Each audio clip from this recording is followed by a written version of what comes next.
महाराज शांतनु के विवाह के पश्चात सत्यवती के चित्रांगद और विचित्रवीर्य नामक दो पुत्र हुए। शांतनु का स्वर्गवास चित्रांगद और विचित्रवीर्य के बाल्यकाल में ही हो गया, इसलिए उनका पालन पोषण भीष्म ने किया। भीष्म ने चित्रांगद के युवा होने पर उन्हें हस्तिनापुर की राजगद्दी पर बैठा दिया, किंतु कुछ ही काल में गंधर्वों से युद्ध करते हुए चित्रांगद मृत्यु को प्राप्त हो गए। इस पर भीष्म ने उनके अनुज विचित्रवीर्य को राज सौंप दिया। अब भीष्म को विचित्रवीर्य के विवाह की चिंता हुई। उन्हीं दिनों काशीराज की 3 कन्याओं अंबा, अंबिका और अंबालिका का स्वयंवर होने वाला था।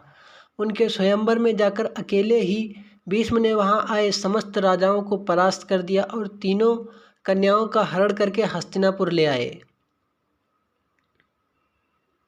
बड़ी कन्या अंबा ने भीष्म को बताया कि वह अपना तन मन राजा साल्व को अर्पित कर चुकी हैं। उसकी बात सुनकर भीष्म ने उसे राजा साल्व के पास भिजवा दिया और अंबिका तथा अंबालिका के साथ विवाह विचित्रवीर्य का करवा दिया था।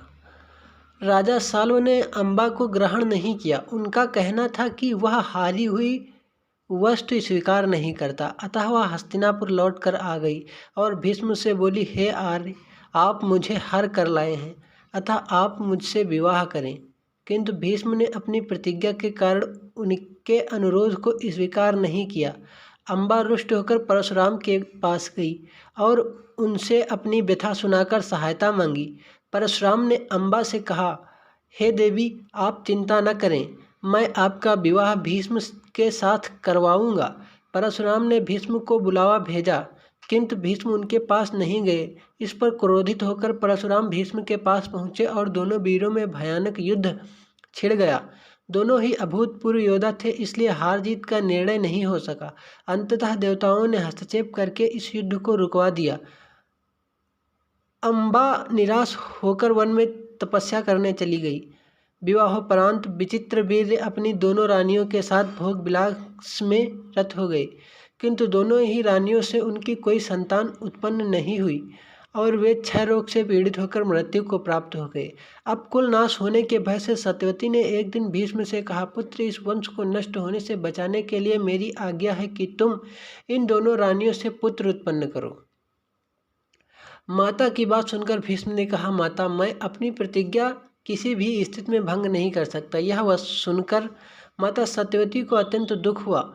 अचानक उन्हें महर्षि पराशर से उत्पन्न अपने पुत्र वेदव्यास का स्मरण हो आया।